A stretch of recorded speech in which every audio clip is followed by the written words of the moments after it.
Hello, I'm Chris Barrow with the BBC News. Soldiers have surrounded the headquarters of the main opposition party in Sierra Leone as votes are counted in the country's presidential election. The leader of the All People's Congress, Samura Kamara, said live ammunition was fired into the building as he held a news conference. Grant Ferret reports. A day after votes were cast at the end of a tense election campaign, truckloads of troops gathered outside the opposition's headquarters in Freetown. Samura Kamara was addressing the media inside the building.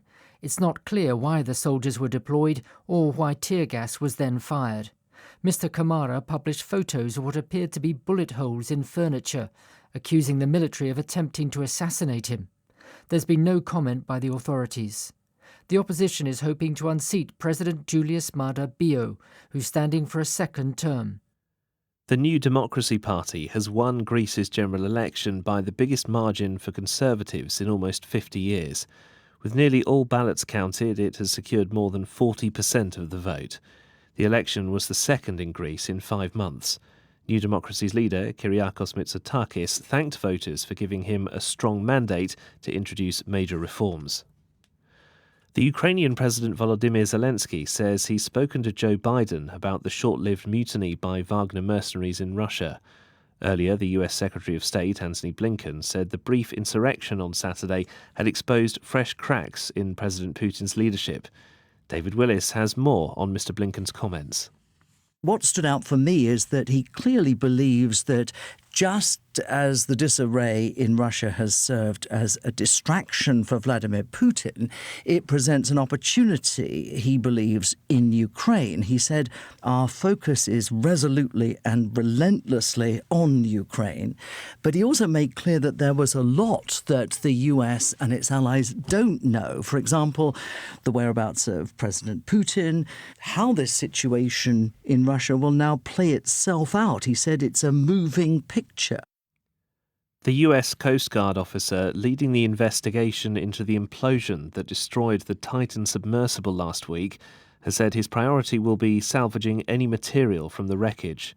Christine Daoud, whose husband and son were killed, has told the BBC the pair were excited for their trip to the wreck of the Titanic.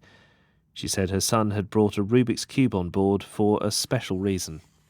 Suleiman did not go anywhere without his Rubik's Cube. He said, I'm gonna solve the Rubik's Cube at 3,700 meters below sea at the Titanic. And Shahzada was so excited to go down. He was like a little child. She also described the moment she lost hope that they'd survived. BBC News. The United Nations says the number of people worldwide using drugs has risen by almost a quarter over the last decade.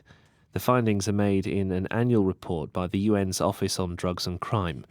It says supply and demand of both cocaine and synthetic drugs has increased dramatically. It's also recorded a rise in the number of people injecting drugs.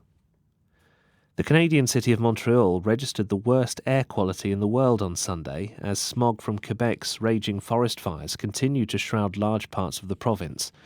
A global pollution monitor said Montreal's air represented a very high risk to health. The city's authorities have closed all outdoor sports facilities and cultural events until Monday. People are also being urged to wear face masks if they leave home. The Israeli government says an Iranian plan to attack Israelis in Cyprus has been thwarted. A statement from the Prime Minister's office welcomed the foiling of the alleged plot, but gave no details. Elton John has brought the Glastonbury Music Festival to a close with what's expected to be the last UK show of his touring career. Performing in front of a vast crowd in southwest England, he thanked the audience for more than 50 years of love and loyalty. With the latest for us, here's Daniel Rosney. It might have been Sir Elton's debut at Glastonbury, but it was easily the largest crowd all weekend. I better play well, and I better entertain you. You've been standing there for so long. The crowd sung along to every track. How wonderful life is while you're in the world. This wasn't just a moment for Glastonbury. It was a thank you to a music legend whose discography has shaped pop music. And that's the latest BBC News.